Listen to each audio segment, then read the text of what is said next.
A ver, ahí a su lado, si tú puedes encontrar una sonrisa en el rostro de esta persona. A ver, busca esta sonrisa ahí. Si lo encuentras, está bien.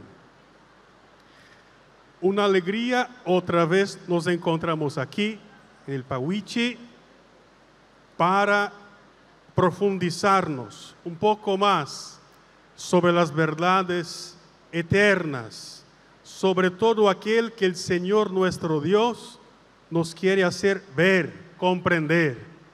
Quiero saber los que estaban aquí ayer, levanten la mano. Muy bien, la mayoría. Los que vinieron solo hoy. Aplausos para esos hermanos. Bienvenidos. Bienvenidos todos.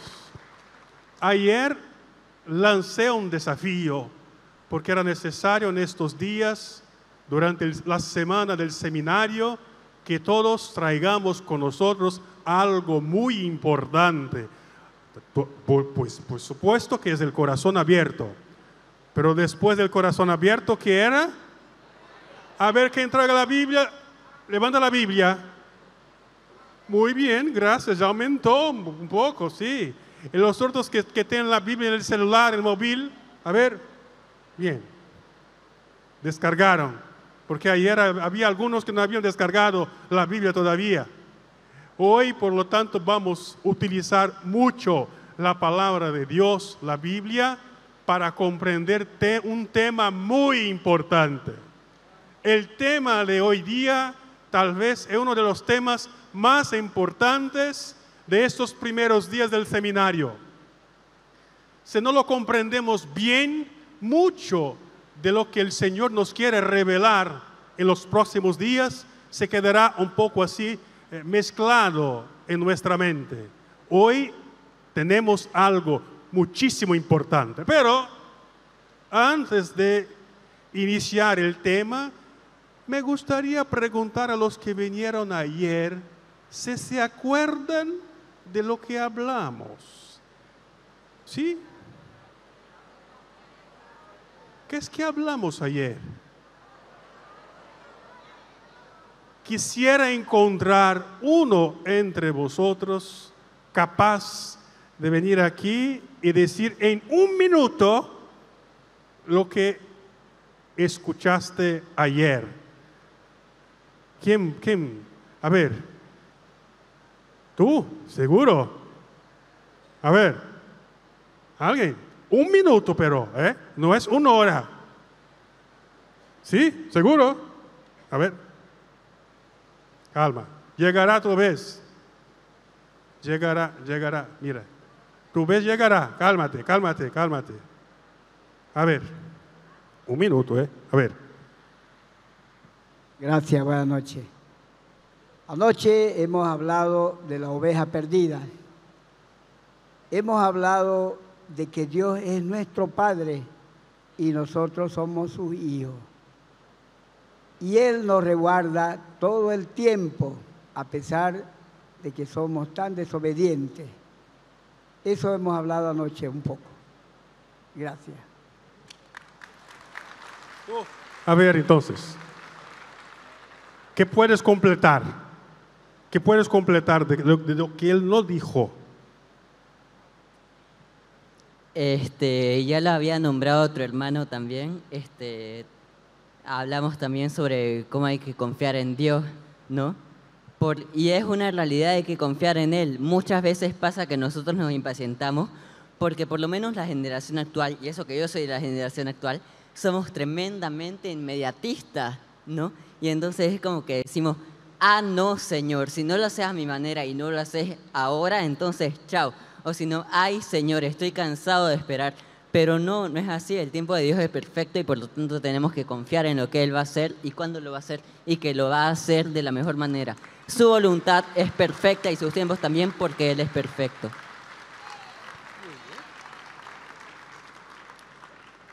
Muy bien, ¿viste? Un grande aplauso para los dos que hicieron un resumen muy bien de lo que hablamos ayer. Buen resumen. Ayer hablamos del insondable amor de Dios. Un Dios que nos ama porque es nuestro Padre. Hablamos, como han dicho aquí, de esta protección, de la mirada de Dios que siempre está sobre nosotros. Esto fue lo que hablamos ayer.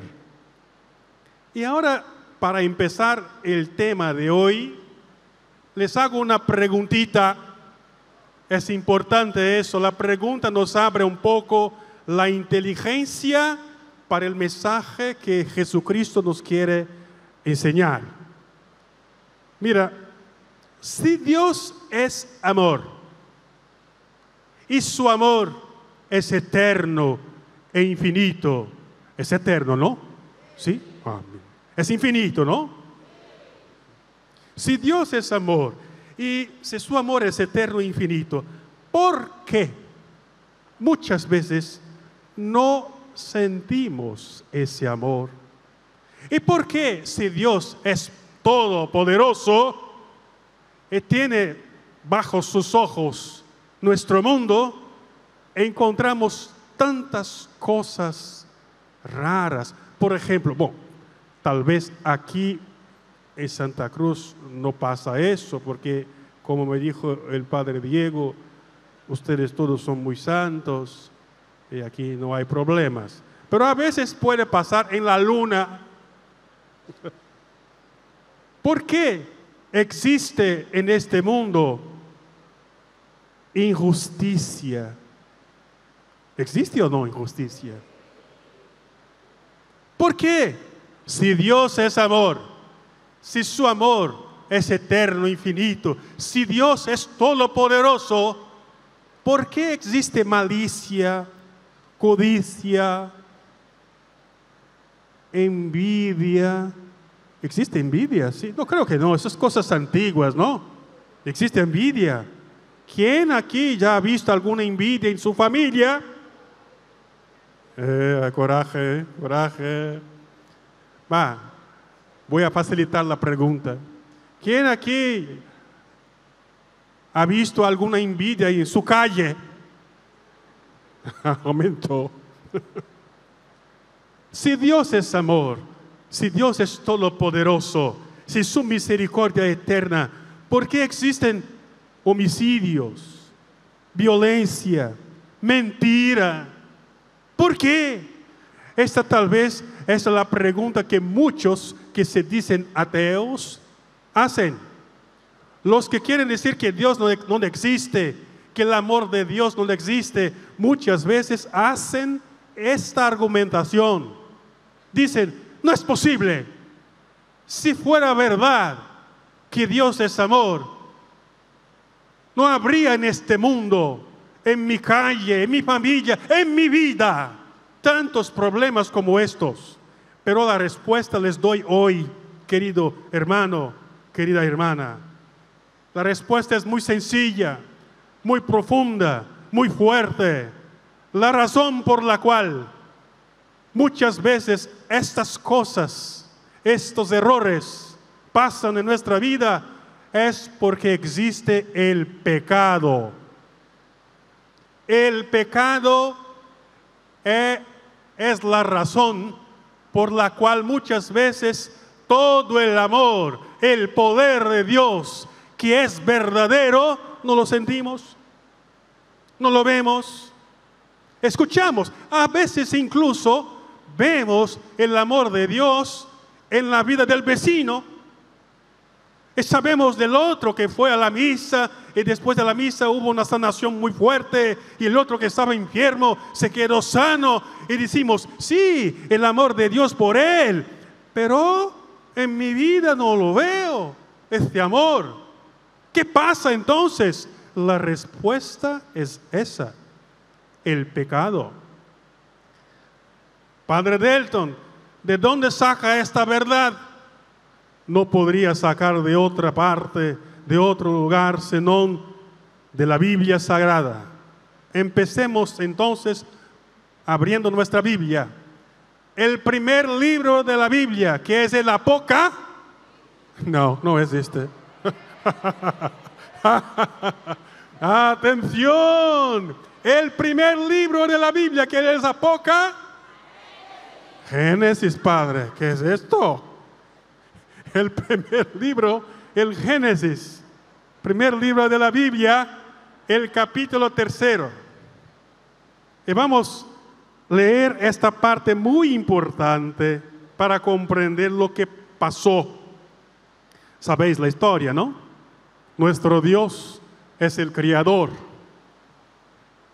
Y en el jardín del paraíso, Él con sus manos de artista engendró de la polvo de la tierra el primer hombre, que se llama Adán. Y después, mientras Adán dormía, de su costilla, ¿no? O de su pie, sacó de su pie, ¿verdad? Del pelo, de la cabeza, de la nariz, ¿no? ¿De dónde sacó Dios la esposa, la mujer de Adán? Tal vez por eso, para que la mujer esté a su lado. La mujer no puede estar ni arriba ni bajo los pies del hombre, al lado. Así debería ser, ¿no? Y sacó la costilla de Adán, la mujer, y dijo a los dos: podéis comer de todos los frutos que están aquí en el jardín. Y había de todo: manzanas, plátanos, sandías. ¿Qué más? También todo eso, todos los frutos más sabrosos, más exquisitos que se podría encontrar, todos. Podéis comer de todo, pero hay un árbol que está allí al medio del jardín. Solo este árbol no podéis tocarlo. Podéis comer de todo, del árbol, del fruto de aquel árbol, no. ¿Sabéis lo que pasó? Un día, Eva, era más o menos unas 7:35, tal vez un poco antes, 7:15. Eva estaba muy tranquila, de paseo allí por el jardín, y mientras pasaba por tantos árboles, tantos frutos que Eva podía elegir para comer, quiso estar cerca de aquel árbol. Y cuando pasa cerca del árbol, Eva escucha un asovio, que yo no sé cómo se hace.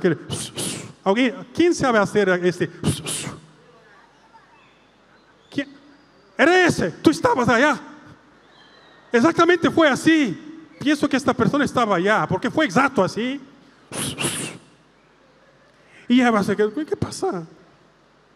Y ahí estaba, dice la Biblia, que estaba un ciervo, ¿no? ¿Qué era? En el árbol.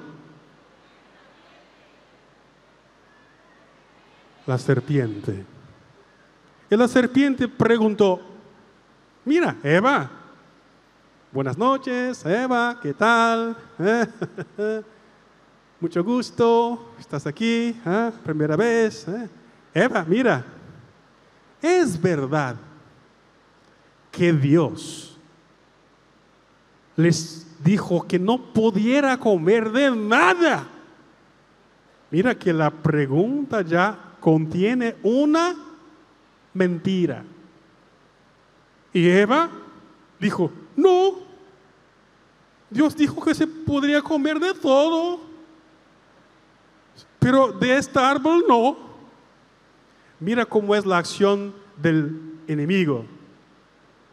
Nos atrae por la mentira.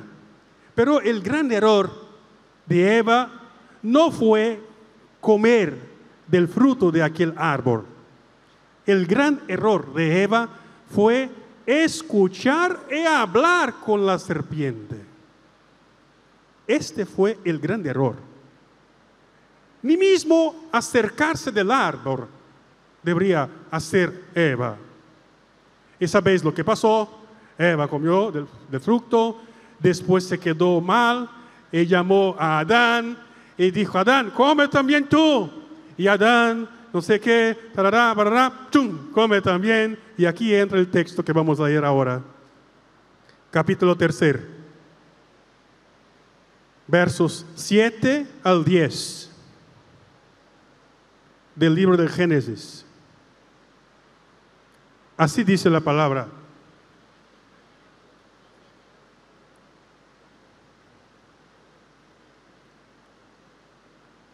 Un poco antes, el 6. A la mujer le gustó ese árbol que atraía la vista y que era tan excelente para alcanzar el conocimiento.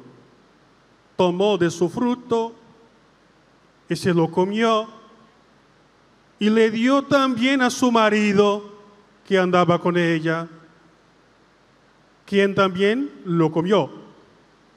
Entonces, verso 7, entonces se les abrieron los ojos y ambos se dieron cuenta de que estaban desnudos. Cosieron pues unas hojas de higuera y se le hicieron unos taparrabos.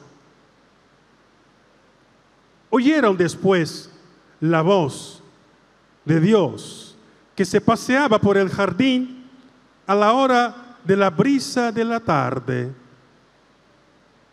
El hombre y su mujer se escondieron entre los árboles del jardín para que Dios no les viera. Dios llamó al hombre y le dijo: ¿dónde estás? Él contestó: he oído tu voz en el jardín y tuve miedo porque estoy desnudo, por eso me escondí. Dios replicó: ¿quién te ha hecho ver que estabas desnudo? ¿Has comido acaso del árbol que te prohibí? El hombre respondió: la mujer que pusiste a mi lado me dio del árbol y yo comí. Dios dijo a la mujer: ¿qué has hecho? La mujer respondió: la serpiente me engañó y he comido. Y sabes que hasta hoy pasa eso. Cuando encontramos a un niño que hace algo que no debería hacer y preguntas: ¿por qué lo hiciste? Mis amigos de la escuela. Y se pregunta al otro: fue la profesora, fue el vecino, yo no veí, no comprendí, me engañaron. La primera cosa importante de este texto es que debemos todos nosotros saber: tenemos un enemigo. El demonio, el enemigo, existe, es real, es un ángel, pero no un ángel de luz. Un ángel que tiene poder para engañar, pero él no puede nos hacer tomar decisiones. Él ofrece, pero no nos puede obligar a hacer nada. El problema mayor está cuando nosotros dialogamos, como Eva hizo. Dialogó con la serpiente. Ahí está el problema. Y mientras dialogamos con el enemigo, 50% del pecado ya lo hacemos. Cuando empezamos a dialogar con la tentación, 50% del pecado ya lo hemos hecho. Aquí comprendemos por el texto sagrado. Pero ahora es importante ver una cosa. El pecado trae consecuencias. Antes del serpiente, antes del fruto del árbol. A propósito, ¿qué fruto era? Era una manzana. Era una sandía. Plátano. ¿Qué fruto era? La Biblia no dice qué fruto. Yo pienso que era un ananás. Aquello que cuando tú comes te deja la lengua con una cosa, ¿no? Era algo terrible. Después del fruto comido, hubieron consecuencias. Todo aquel que les pregunté antes son consecuencias del pecado.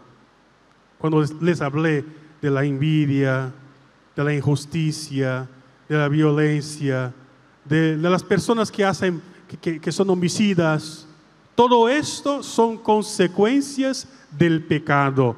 El pecado tiene consecuencias. Repitamos, el pecado tiene consecuencias. Entonces aquí ya aprendemos una cosa muy importante. Primera cosa que aprendemos, la razón por la cual no sentimos el amor de Dios es por el pecado. El pecado es la desobediencia, es quitar, quebrar, parar con el amor que tenemos con el Señor, la amistad que tenemos con Dios. Romper con la amistad con Dios, ese es el pecado. Y el pecado trae consecuencias. Si continuamos a leer aquí el texto de Génesis, vamos a ver que muchas consecuencias terribles se pasaron con Caín, con Adán y Eva. Estaban en el paraíso, tuvieron que salir. Adán no necesitaba trabajar. Dios no nos ha creado para trabajar, así como hoy vemos mucha gente que trabaja mitad de la vida para juntar dinero, para que tenga una vejez más tranquila, pero cuando llega a la mitad de la vida tiene tantas enfermedades que no puede lograr lo que juntó de dinero. Dios no nos ha creado para eso. Adán y Eva en el paraíso fueron creados para vivir con salud. Podían comer de todo y no engordaban. Ay, Señor, qué sueño, Padre Diego. Poder comer aquellas cosas exquisitas. Aquí llegó unas cosas muy exquisitas en la casa de los padres. Ayer en el almuerzo. Y miraba, Dios mío, cuántas cosas maravillosas. Adán y Eva podían comer de todo. No había peligro de engordar, de enfermedades, de diabetes, tantas cosas que hoy muchas veces no podemos comer eso y aquel porque si como me siento mal. Adán y Eva en el paraíso podían comer de todo. Adán y Eva en el paraíso no iban a morir. No iban a morir. Pero cuando entra el pecado, vinieron también sus consecuencias. Fueron expulsos del paraíso. Adán debería trabajar. La mujer, Eva, para tener sus hijos, debería sufrir, llorar. La serpiente les iba a perseguir. Estas cosas son las consecuencias del pecado. El pecado tiene consecuencias sobre nosotros, sobre nuestra espiritualidad, sobre nuestro matrimonio, sobre nuestra familia. El pecado, por primero, nos aparta la bendición de Dios. Voy aquí a leer un texto, no necesita abrir la Biblia, mas si quiere apuntar, es importante. Deuteronomio 30, 15 a 19, dice la palabra de Dios: mira, hoy pongo ante ti vida y felicidad, muerte y desgracia. Si escuchas los mandamientos del Señor tu Dios, que yo te prescribo hoy, amando al Señor tu Dios, siguiendo sus caminos y observando sus mandamientos, sus leyes y sus preceptos, vivirás y serás fecundo.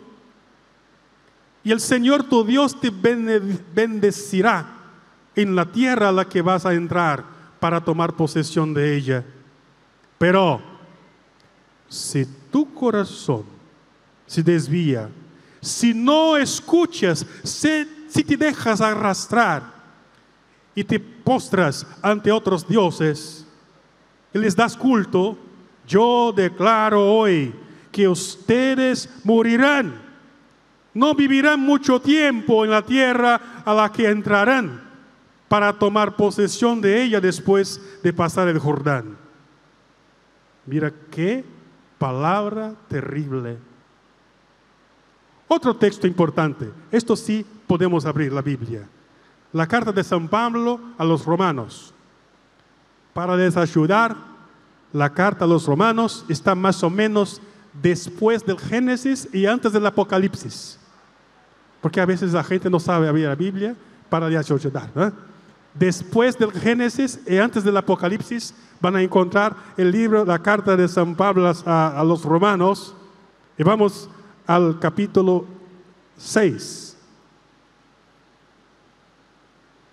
verso 21. San Pablo a los romanos 6, verso 21. Así está escrito. Pero con todas estas cosas de las que ahora se avergüenzan, ¿cuál ha sido el fruto? Al final está la muerte. El fruto del pecado es la muerte. El pecado paga un salario. Verso 23. El pecado paga un salario y es la muerte. La vida eterna, en cambio, es el don de Dios en Cristo Jesús, nuestro Señor.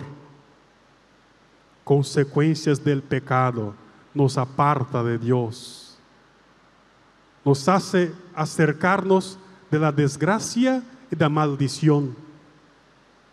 Consecuencia del pecado, la esclavitud. Jesús mismo dijo: yo les aseguro, San Juan capítulo 8, yo les aseguro que todo el que comete pecado es esclavo del pecado. Es interesante porque muchas veces pensamos así: no hay problema, yo puedo hacer este pecadito y después el día que no lo quiero más, ya no voy a hacerlo. Y tú te quedas engañado por el enemigo, porque es una mentira. La persona que comienza a beber, no, puedo beber aquí un trago, una bebida, un poco aquí, un poco mañana, y después el día que no quiero, ya no voy a beber más. Pero al final se queda borracho. O aquel que está casado y dice así: 15 años con la misma mujer, no hace nada. Después empezó a hablar con esta y con aquella otra, y solo una vez no hace mal. Y después al final la persona se queda esclava de aquel pecado y tiene muchísima dificultad de abandonar el pecado, porque todo aquel que peca al final se queda esclavo del pecado. Todo tipo de injusticia, malicia, codicia y perversidad. Todo eso son los efectos, las consecuencias del pecado. El pecado nos hace experimentar un castigo ya aquí en este mundo. Cuando la Biblia dice que la paga del pecado es la muerte, no es que si yo hago un pecado, inmediatamente muero. No es así. Es una muerte lenta. ¿Qué es peor? Aquel que abre el corazón para el pecado, para el enemigo, empieza a sentir en su cuerpo, en su mente, en su alma, los efectos de la muerte. En el alma, la tristeza, el dolor. Díganme ustedes, cuando hacemos algo que sabemos que no es correcto, escuchamos una voz interior que nos dice: no. Cuando busca pensar en tu mente, acuérdate por un momento la última vez que has cometido un pecado. A ver, pensemos ahora. Cierra un rato sus ojos. Recuerda el último pecado que tú has cometido. No el otro, el mayor. No, el otro. Cuando tú has cometido aquel pecado, dentro de ti escuchaste una voz, un sentimiento, como si alguien dijera, no es cierto. Cuando hacemos el pecado, empezamos a sentir nuestro interior vacío de Dios. Es la muerte que empieza a entrar en nuestra alma, pero también en la mente. Hoy día, ¿cuánta gente tiene enfermedad psicológica, depresión, pánico, tantas síndromes? Personas que deben tomar medicina por causa de pensamientos, de sentimientos, de ideas fijas que empiezan a repetir en su mente. Personas que no logran dormir, personas que por poca cosa empiezan a llorar. No estoy diciendo, atención, no estoy diciendo que todo aquel que tiene una enfermedad psicológica es porque ha cometido pecado. No dijo esto. Pero todo pecado al final puede generar una enfermedad en el alma, en la mente, en el cuerpo también. Ejemplo, les doy un ejemplo muy sencillo. Voy a hacer una oración en el hospital. Y ahí estaba una muchacha con sus 24, 23 años. La familia me pidió 2 veces en aquel día, Padre, por favor, Padre, venga a hacer una oración por nuestra hija. Está aquí porque tiene los riñones que no funcionan. Bien. Llegué para hacer la oración, estaba en el hospital ya una semana. Una semana que no lograba hacer, ¿cómo se dice? La pipí, ¿cómo se dice así? Una semana sin hacer, Dios mío, qué terrible. No lograba hacer la pipí. Llegué para hacer la oración, pregunté el nombre de la muchacha, sí, me llamo tal, sí. Empezamos a rezar. En la oración, el Espíritu Santo me dijo, pregunta a la muchacha el nombre de su padre. Le pregunté, mira, hija, ¿cómo se llama tu padre? Ella me dijo, no quiero decir el nombre de aquel hombre. Nunca pronunciaré su nombre. ¿Qué pasó? Tengo odio a mi padre. Y dije, mira, si tú no perdonas a tu padre, no podrás nunca obtener de Dios la sanación de tus riñones. Porque el odio es pecado y todo pecado tiene como paga la muerte. Y la muerte viene así, poco a poco. Y está llegando esta muerte en tu cuerpo por tus riñones. No, padre, no logro, nunca, no quiero ni mismo pensar a mi padre. No, hagamos juntos. Cálmate. Y tomé su mano y empecé. Reza conmigo, Señor Jesús. Ayúdame. Quiero perdonar a mi papá. Y no decía. Empezamos otra vez, cálmate, respira. Vamos. Señor Jesús. Ayúdame a perdonar a mi papá, a mí. Tienes que decir, hija. Todo empieza por la oración. Otra vez, vamos. Señor Jesús. Ayúdame a perdonar a mi papá. Y se ha comenzado a reír. Comenzaba a reír. ¿Qué pasa? Y reía. Y todos estaban así. ¿Qué pasa con esta mujer? Y reía. ¿Qué te pasa? Me escapa la pipí. Porque cuando dijo, Señor, quiero perdonar a mi papá, los riñones se sanaron.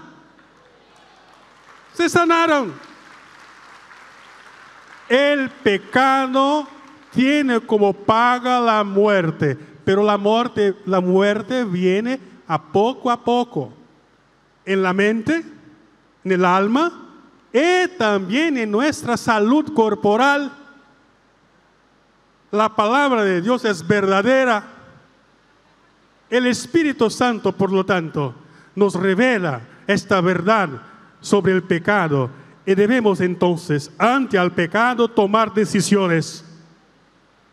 La primera decisión que todos nosotros debemos tener ante el pecado, la primera cosa frente al pecado es evitarlo. Si tú sabes que en aquella calle vive la mujer que es una tentación para ti, para tu matrimonio, por favor, ¿por qué pasar por aquella calle? Pasa por otra. Bien, voy ahora a invertir un rato porque si no van a pensar que solo los hombres pecan. También las mujeres pecan. Si tú sabes que en aquel supermercado, el dueño del supermercado es un hombre. Tú te casaste con tu marido y antes era delgadito, muy hermoso, el hombre más hermoso de toda Bolivia. Y después de unos años, el delgadito se quedó como un toro, un elefante. Pero el dueño del supermercado, uy, qué guapo. Y él, cada día que tú vas ahí, el dueño del mercado se acerca a ti. ¿Cómo estás? Buenos días, te doy un descuento, vuelve mañana, esto. Tú sabes lo que es, porque las mujeres son mucho más inteligentes que nosotros hombres. Sí, las mujeres piensan 4 o 5 veces más que nosotros. Tú sabes que el dueño del supermercado es una tentación para ti. ¿Por qué vuelves a comprar ahí, mujer? Vaya a otro mercado. Porque aquella es una situación de tentación. Y aunque tú no tengas abierto el corazón para aquel hombre, solo el hecho de haber pensado en el pensamiento ya es pecado. Primera cosa que todos nosotros debemos hacer frente al pecado, evitarlo. Segunda cosa, no volver a pecar. Pecaste, confésate y ya haz todo el esfuerzo para no volver a pecar. Aquel que peca quiere pecar siempre más. No existe, es una mentira cuando escuchas dentro de tu alma una voz que dice, solo un poquito. O entonces, será la última vez. Hazlo. Después confésate. Cuidado. Estas son voces que se parecen a la voz del serpiente. Pecaste. No volver a pecar. No, no y no. Decir no al pecado. ¿Te acuerdas aquel día cuando Jesús sanó al paralítico? Está en el Evangelio de San Juan, capítulo 5. San Juan, capítulo 5. Leemos la historia del paralítico que nuestro Señor lo sanó. ¿Qué fue que dijo Jesús después de sanar al paralítico? Hijo, has sido sanado. No vuelves a pecar más, pues podría sucederte algo peor. Jesús hace esta exhortación muy seria. Hijo, has sido sanado.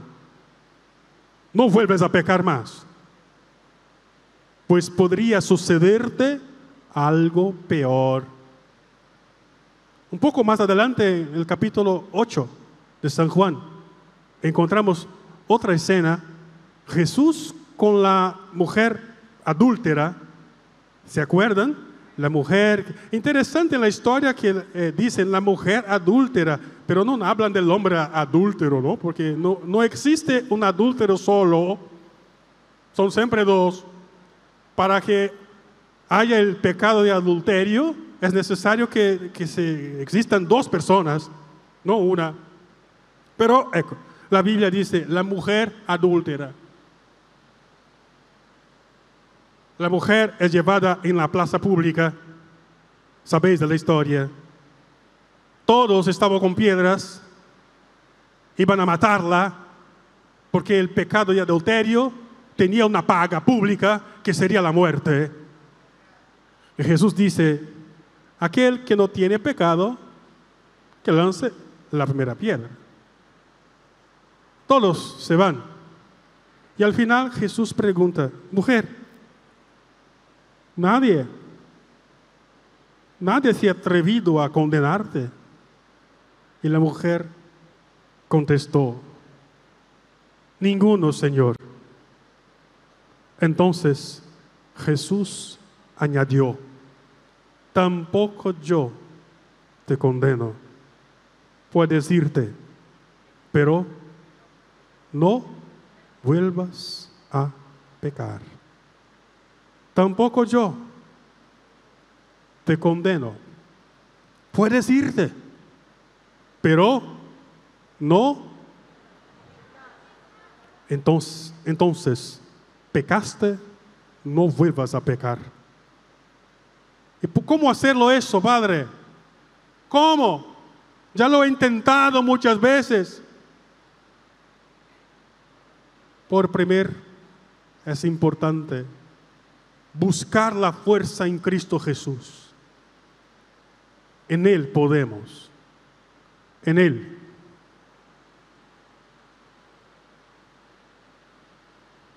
Miremos al rostro de Jesús aquí en esta imagen tan bonita.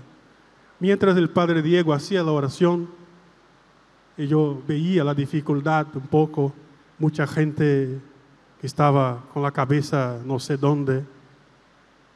El Ministerio de Música cantaba una música, segunda música, tercera música, para ver si la gente estaba un poco más unida en la oración.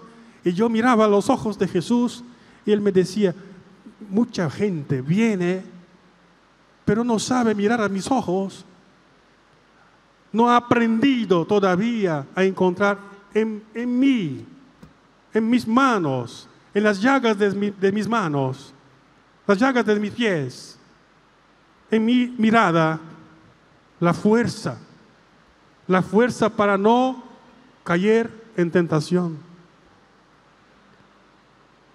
Les doy un testimonio. Un día, este hombre, Jesús, habló conmigo, me dijo, hijo, ¿eres feliz?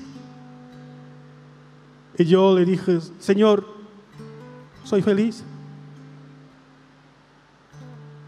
Él añadió, yo puedo hacerte aún más feliz.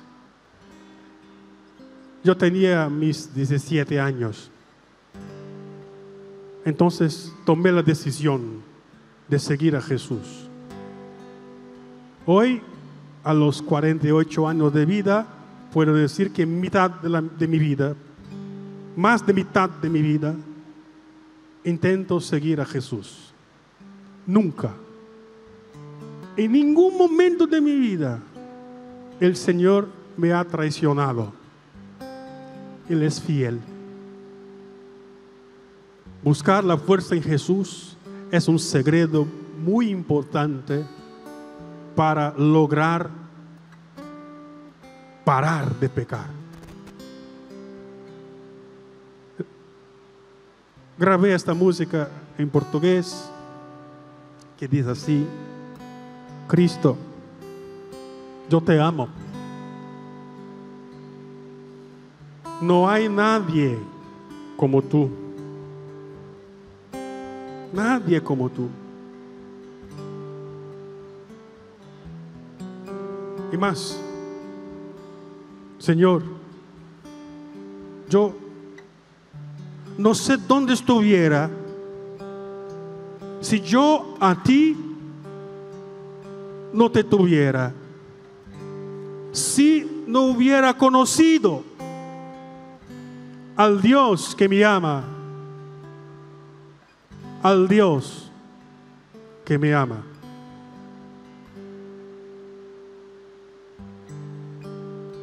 Cristo, yo te amo.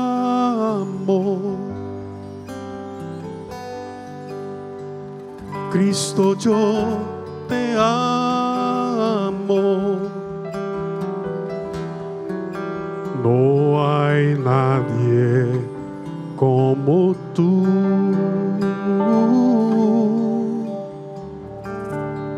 Jesús.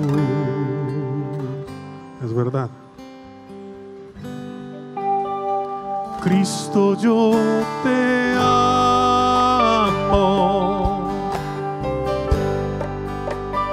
Cristo, yo te amo. No hay nadie como tú, Jesús. Y no sé dónde estuviera si yo a ti no te tuviera, si no hubiera conocido al Dios que me ama, al Dios que me ama. Cristo, yo te amo. Juntos, juntos. Cristo, yo te amo. No hay nadie como tú, Jesús, Jesús. Otra vez, juntos, cantemos. Cristo, yo te amo. Cristo, yo te amo. Otra vez, otra vez. Cristo, yo te amo. No hay nadie como tú, Jesús. Escucha, escucha. Y es verdad. Y no sé dónde estuviera si yo a ti no te tuviera, si no hubiera conocido al Dios que me ama,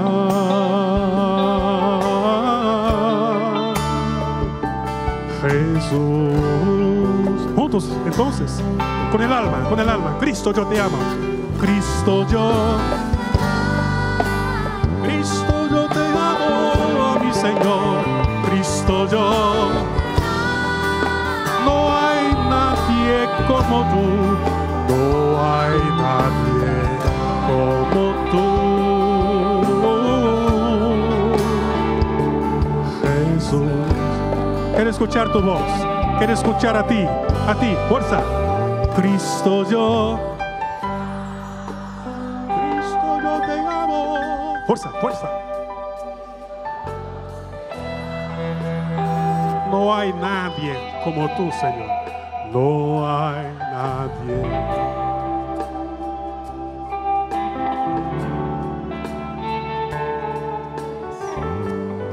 Es verdad, es verdad.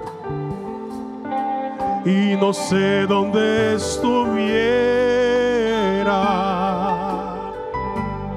si yo a ti no te tuviera, si no hubiera conocido al Dios que me ama. Su nombre, su nombre. Jesús. Última vez, juntos, con toda el alma, fuerza. Cristo, yo te... Levanta sus manos, proclama con fe. Cristo, Cristo, yo te amo. No hay nadie como tú. No hay nadie como tú. Jesús, Jesús. Última vez, con los brazos erguidos. Cristo, Cristo, yo te amo, mi Señor. No hay nadie como tú, no hay nadie como tú. Jesús. Buscar la fuerza en Cristo Jesús. Busca entonces, querido hermano y hermana, la fuerza para no volver al pecado en Jesús. Todo el que permanece en Él no peca, nos dice San Juan, primera carta de San Juan, capítulo 3, verso 6. Todo el que permanece en Él no peca. Y todo el que peca ni le ha visto ni conocido. Jesús nos liberó, nos libera y nos liberará. Él, Jesús, nos ha revelado el gran amor de Dios, como hemos hablado ayer. ¿Qué hago entonces, Padre? Busca la confesión. Tal vez después de escuchar esas palabras, en tu corazón viene un sentimiento: Padre, ¿qué hago? ¿Qué hago? Tengo tantos pecados. Busca la confesión. La confesión es algo interesante porque es el único tribunal en este mundo donde tú reconoces tu crimen, tu pecado, y sale absolvido, perdonado. En el tribunal del mundo, si uno reconoce que ha cometido algún crimen, algún error, sale de allí para la cárcel. Pero en la confesión tú dices: Padre, perdóname porque he pecado. Estos son mis pecados. Y esto es importante, hacer una buena confesión. Porque hay gente que va a confesarse y empieza así: Padre, dame tu bendición porque yo he pecado. Y el Padre pregunta: pues hijo, ¿cuáles son sus pecados? Mira, Señor Padre, he mentido, tuve pereza, gula, y también empieza con los pecaditos. Porque hay un pecado, un pecadón, el mayor. Y cuando debe decir con clareza el pecadón, habla así: Dios mío, ¿qué va a pensar de mí el Padre? ¿Qué te importa qué va a pensar el Padre? Porque en el momento de la confesión, el sacerdote es el legítimo representante de nuestro Señor. Es Jesucristo que está ahí, en la persona del sacerdote. Por eso al final el sacerdote dice: yo te absuelvo. El sacerdote no dice: Jesús te absuelve. No, él dice al final de la confesión: yo te absuelvo de tus pecados en el nombre del Padre, del Hijo y del Espíritu Santo. Es Jesús mismo que está ahí. Entonces tú no debes tener... Interesante que hace el demonio. Al momento del pecado te quita la vergüenza, y al momento de la confesión te devuelve 3 veces más fuerte la vergüenza. Deberías tener vergüenza a la hora del pecado y no al momento de la confesión. Pero al final, si tú sientes un poquito de vergüenza, no hace mal, es una buena señal. Quiere decir que tú sabes lo que has hecho. Entonces, una indicación para hacer una buena confesión. Te acercas al sacerdote, haces la señal de la cruz y debes empezar por el pecado mayor, el primer de la lista, el mayor, porque después que tú dices el pecado mayor, los otros salen muy tranquilos, muy fácil, ¿no? No debes hacer al inverso. No empiezas por el pecadito, empiezas ya por el pecadón, el peor. Padre, hizo eso 4 veces ayer. Porque a veces es importante decir cuántas veces. ¿Sí? Dígaselo todo, con coraje, porque así que tienes coraje ante Jesucristo, Él te perdonará. Busca la confesión. San Juan, capítulo 1 de la primera carta de San Juan. Pero si confesamos nuestros pecados, Él, que es fiel y justo, nos perdonará nuestros pecados y nos limpiará de toda maldad. Aun que sus pecados sean rojos, Jesús tiene poder para hacerlos blancos como la nieve. Pido a Jesús que nos haga entonces en esta noche buscar los medios para no pecar.